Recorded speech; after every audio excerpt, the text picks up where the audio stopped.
President Trump is finally getting his revenge against the Walt Disney Company, but is he doing it on purpose? Today we'll tell you what's going on with the Hollywood tariffs. 100% extra taxation that will level the Walt Disney Company and Marvel. The MCU has just become too expensive as long as it's filming in the UK.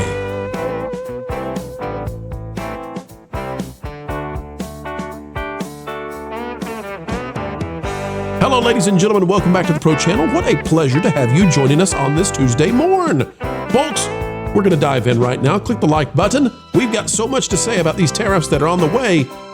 It may be that Avengers Doomsday and then Avengers Secret Wars, they need to hit maybe $3 billion at the box office to break even if this all comes true. No, that's not going to happen. Can Disney afford to make them? That's what we'll bring to you. The Orange Man has gotten his revenge. Well, they decided to pull some tricks with Kimmel, and I'm not here to tell you whether or not this is right or wrong or political savvy. That's not what we do here, folks. We'd drive ourselves daffy if we tried to always figure out what's going on in the world politico. We're here to talk about Disney and what the impact is of this. And let's just say that heads are spinning in Burbank. President Donald Trump has announced a 100% movie tariff on foreign-made films in a move that will devastate Disney. This is by Marvin Montanaro on our panel right now to talk about it. And ladies and gentlemen, you thought that Avengers Doomsday was expensive? You ain't seen nothing. And I mean nothing yet. And Trump, I believe, I don't think this is frivolous. I don't think he's saying this. It's not just a test in the wind. This is him saying, hey, Disney, guess what I can do? Again, I'm not going to tell you if it's right or wrong. President Donald J. Trump made waves this morning by announcing a 100% tariff on all movies produced outside the United States. I bet you that's starting right now. This Trump movie tariff, framed as a way to bring the movie business back to American soil, could have the largest impact on Disney, Hollywood's biggest player, and one that has increasingly shifted its production to the United Kingdom. They left Georgia. They left the Peach State. The order was delivered with trademark Trump flair on Truth Social Monday morning. Here's what DJT had to say. Our movie-making business has been stolen from the United States of America by other countries, just like stealing candy from a baby. California, with its weak and incompetent governor, has been particularly hard hit. Therefore, in order to solve this long-time, never-ending problem, I will be imposing a 100% tariff on any and all movies that are made outside of the United States. Thank you for your attention to this matter. Make America great again. Panel, let's talk about what this is going to cost Disney. And I got to say, I think this is in response to the whole Kimmel thing. Again, I'm not going to weigh on the right or the left or the right and the wrong. I'm just going to say, hey, Marvin, if this applies to Avengers Doomsday, if we think it's got a $750 million production budget, it just became a $1.5 billion production budget. And if it's a $1.5 billion production budget, it's got to make $3 billion to break even. And Marvin, it ain't going to make $3 billion to break even. Marvin, break this down. You wrote the article. What say you?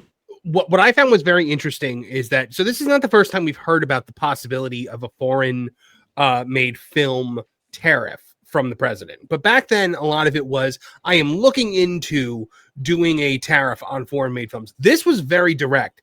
This was, I am doing this. It is, I am 100% doing it. So it looks like the wheels are probably already in motion. He also managed to get a nice stiff shot in on Gavin Newsom on the way out of that one. But so basically what this is if you move your production overseas, as Disney has done now, both with live action films, Marvel, Star Wars, all moving over to the United Kingdom, plus the Disney animation movies moving production outside of the US into Canada, Disney is going to be facing these 100% tariffs on basically everything they produce in theaters. Okay, so let's talk about how this works, because some movies are partially made overseas and some movies are made partially domestically. And does this affect movies that are currently in production or have entered into post-production? Like, Marvin, any details on any of that stuff? We don't have any details on any of that. Nothing about how it works. I mean, you know how it goes with the president. He just kind of says the thing, and then everybody kind of has to figure out how to make it happen. Which is such a CEO thing to do, and he is a CEO style president. So yeah, we're not really sure about the particulars yet. I'm sure this is going to be challenged in the courts.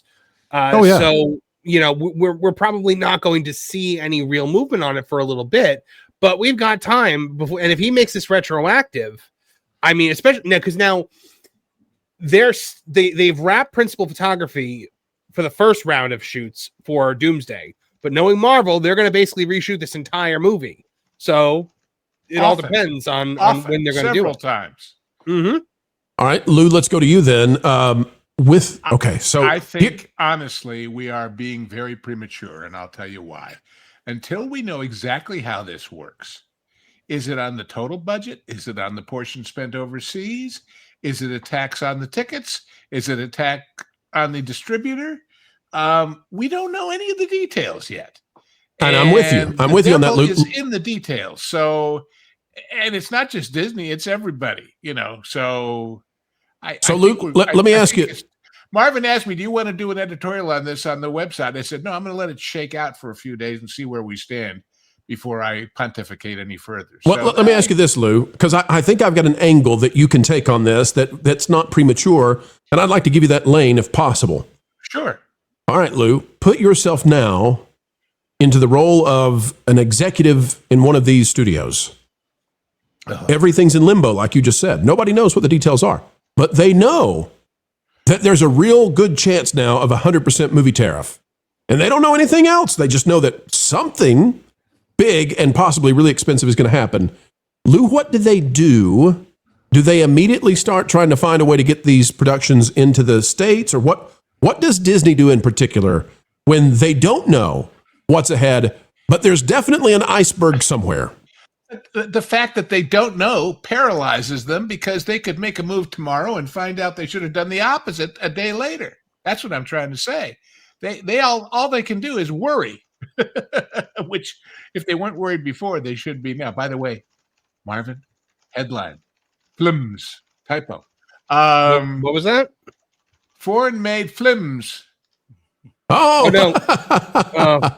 Be resolved Anyway, momentarily, ladies and gentlemen. Thanks for pointing that out for everyone. I appreciate the teamwork. Anyway, but that's the thing. They're flims, and we don't know how flimsy this thing will be.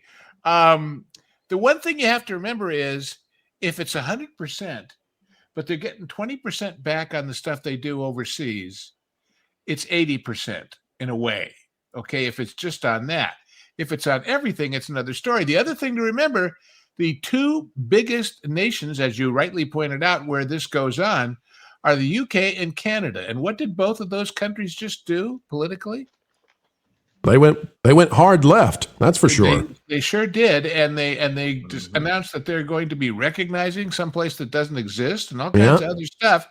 And so when all of their people who have been working under these tax breaks suddenly say, they don't want to come make movies here anymore, Mr. Prime Minister. What the heck did you do? In other words, this is not just a movie industry issue. It's not just an economic issue. It's a political issue, and it's all tied into everything else. And that's why I say we have no honest idea what's going to happen. And to say that he said it and now they have to work it out, I don't believe that for a minute. I think they have it all worked out, but they announce it first, and then they leak the details later. That's just the way he plays the game, so that they can wait a day or two for the people in the movie business to come to them and say, hey, you're not going to do it to this, are you? Or what if we did this? Or what if we guaranteed a percentage of the, there's all kinds of room for dickering if you don't announce the details right away. And that's why they don't. So Derek, let me bounce with that and just say to you, if you're Disney, and let's say that they're paralyzed, they don't know what to do. Let's say that everybody's confused. Okay, cool. But here's what they do know. They do know that they've got two of the most expensive films ever made in cinematic history, that they moved all of the Marvel stuff out of Georgia and they put it in the UK. They know that all their Star Wars stuff, except for Mando, is in the UK. And they've got to be sitting there saying, how much money could we lose if this son of a gun really goes through with it?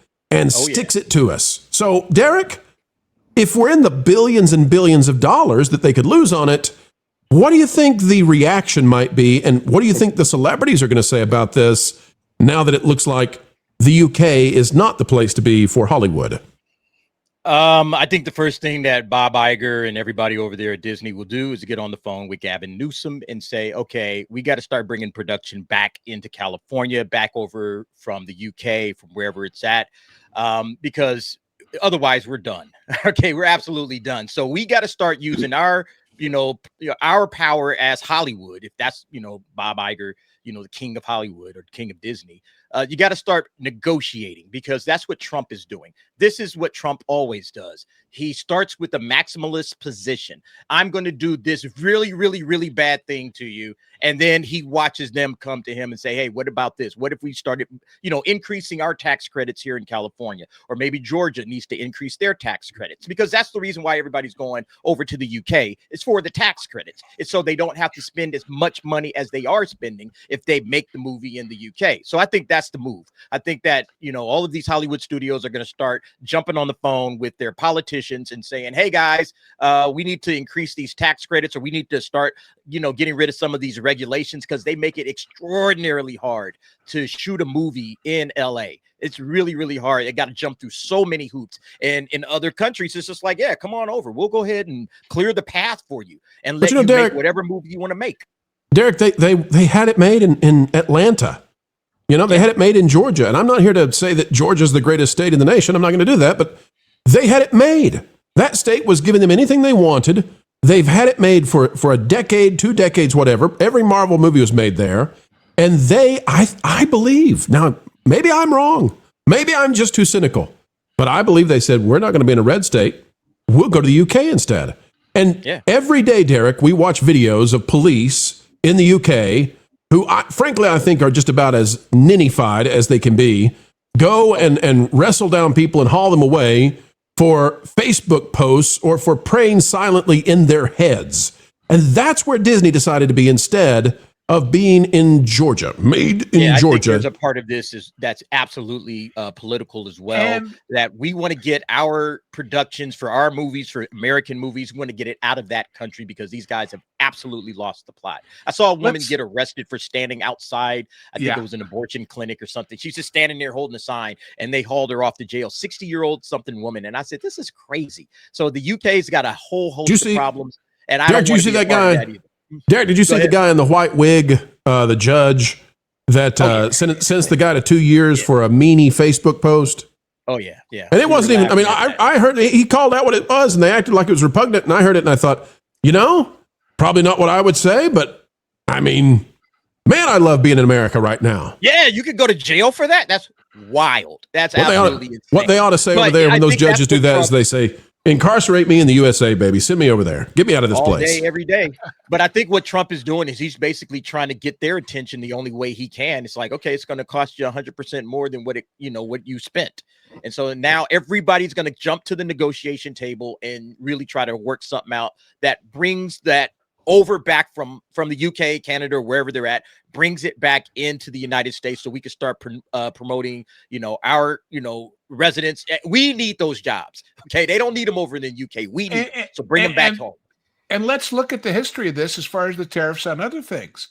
The whole point of the tariffs has been accomplished, which is companies that were doing business in Asia, in China, saying, no, we're going to invest X billion dollars in a new factory in America.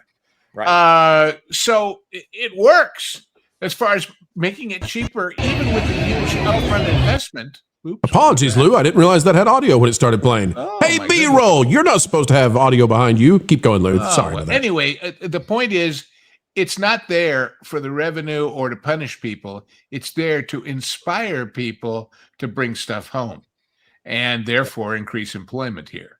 So, by the way, I'm playing this particular clip because Disney loves it when we play Marvel at Universal Studios in Florida. They're big fans of that. You know what's interesting is the first time that this idea of film tariffs came up earlier this year, Newsom was all about it. He actually did like a whole tweet where he was just like, "No, this is a good thing. We'll bring film back to California. We'll improve our film production once again, become the powerhouse of film for the world. So this time when Trump made the announcement, he had to make sure that he got a stiff forearm on Newsom. By the way, the history of this, lots of countries have done this in the past. Maybe one of the most famous cases. Do you remember a movie called Transylvania 65000 with Jeff Goldblum? That was supposed to be a whole series with those characters. And why? Because the movies companies in America had money that was tied up in currency restrictions made on American movies as they played in foreign countries, but the countries wouldn't let the money out of the country. So they said, gee, we've got all this embargoed cash. Let's use it to make movies there. And in the process, that's what happened. So this is not exactly an American invention, gang. I have a question here for you, Lou. Would it be like if they put these into motion, Disney should already have all of its productions booked in these, foreign studios, whether it's in the UK or in Canada. Yeah. Like, so how easy are those contracts to get out of, or are they just going to have to eat the tariffs for several years? Well, there's somewhere in between those two things. They can certainly break the contract if they pay off some kind of penalty. But of course, the contracts were all based on the idea that, remember, the whole reason for these tax breaks in these other countries is to employ people. You don't get the tax break on the money to Robert Downey Jr. You don't get the tax break on the money to the American director. You don't get the tax break on the home office folks in Burbank. You get it on the grips and the electricians and the craft service and everybody working over there.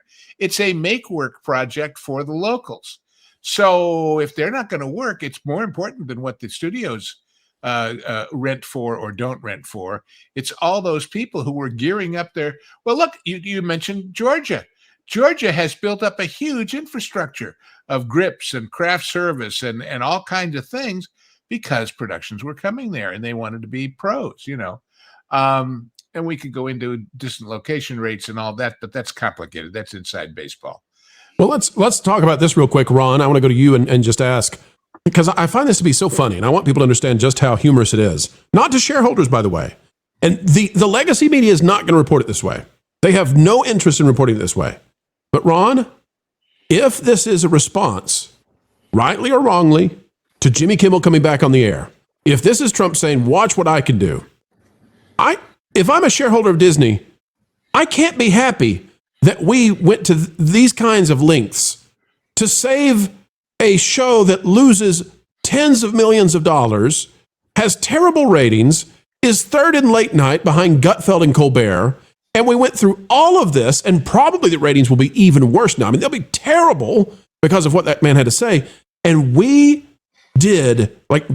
brought this on ourselves as Disney to save Kimmel, and we wiped out Marvel and Star Wars and our box offices over Kimmel? Didn't Kimmel's ratings already drop 70% since he came back on? That was in one day, Ron. It may be down to 90% by now. It really doesn't make any sense at all what Disney has done with Kimmel. Honestly, I think that at the very least, they should have kept him suspended for at least a couple of weeks. Let everything die down, and even had a bigger build up to him coming back. It might have been more profitable. They might have gotten more people who quit Hulu and Disney Plus to have to come back at the higher rates.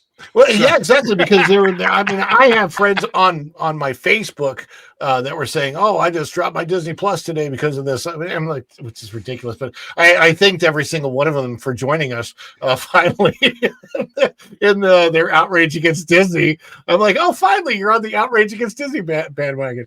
But no, I mean, for me, if you're a shareholder, I just think that none of this stuff is very good to bring Kimmel back, especially with you look at the precedent that Disney has set in the past.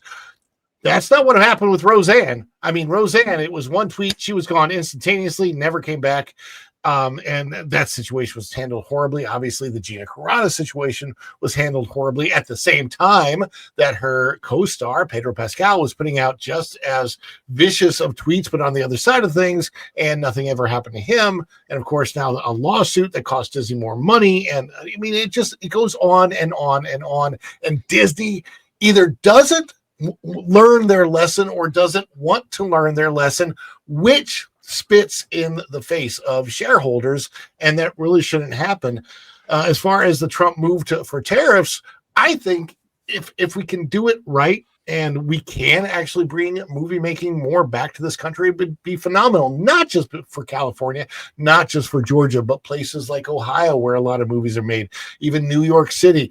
And there's plenty of other places in the United States that have lots of opportunities for movie making and location shoots that haven't been utilized because so many foreign films or so many American films are going overseas.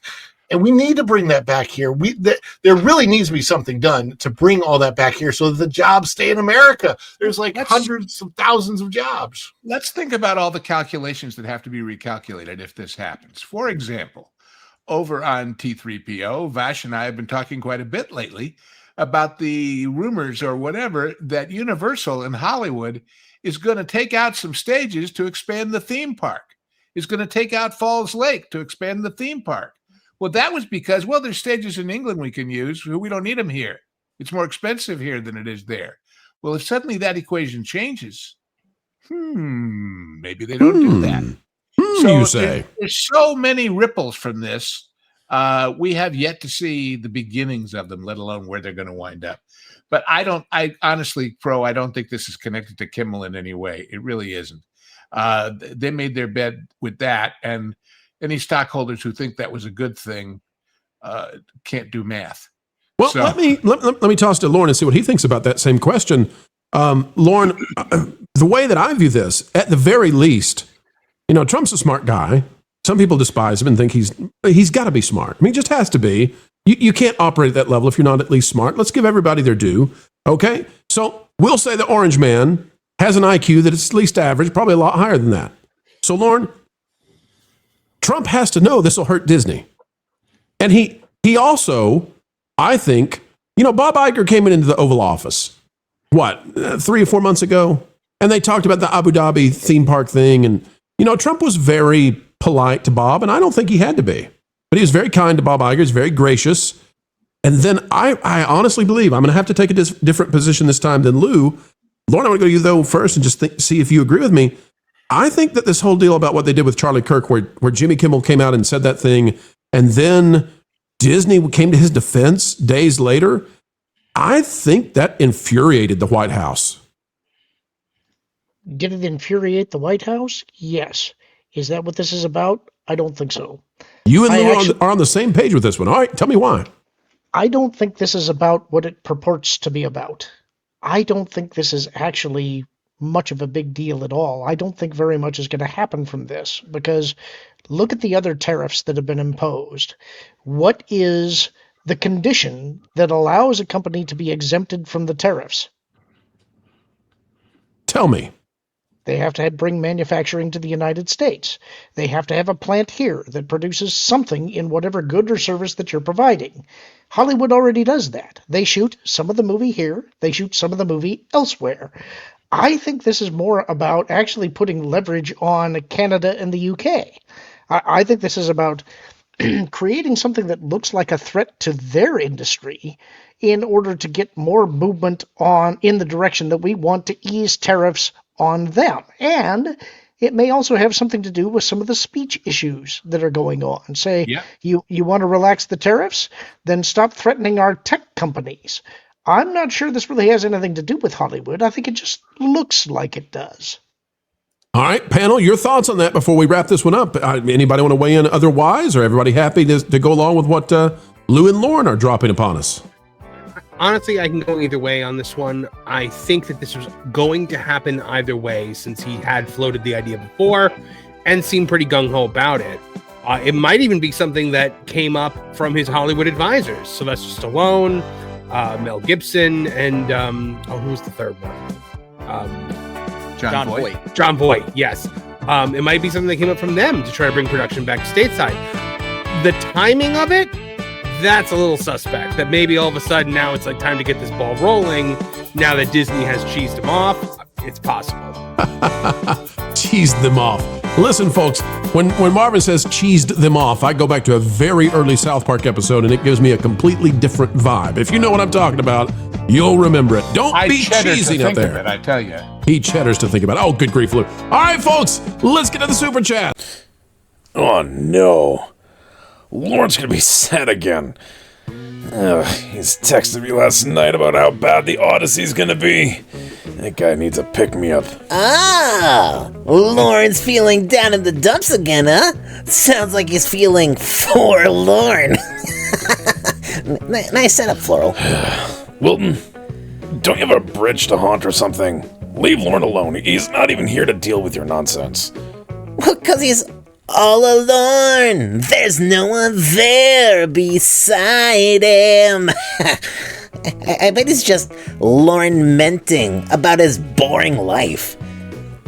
You know, he probably needs WDW Pro to give him some good news. Like that Jonas was fired. You're a pest, you know that? Lauren's fine. He's probably just, like, nervous or something. He's not sulking or anything. Sulking? Oh, actually, he's probably just languishing. Picture it. Lorne staring at the movie screen. Lamenting that he has to be there. And then the film ends, and like a Christmas ornament that fell off a tree, he's shattered. You're weird. You know, I should troll the WDW Pro comments that Lauren's so down he's... Wait a minute. Lauren's so down, he's practically Lawrencescape art. Yeah, and I'd be thrilled if you'd leave and do that. For a few hours. Actually, it'll help Pro in the algorithm by you leaving comments, or noise, or whatever, on all of Pro's videos. Noise? I am a maestro of mirth. Lauren's my new canvas. Like a mom folding laundry. Oh, that one sucked. Yeah. Alright, well, I'm gonna go check out the next TPP article and get launched into the stratosphere of information. Nobody wants to be lonely. Everybody hurts sometimes.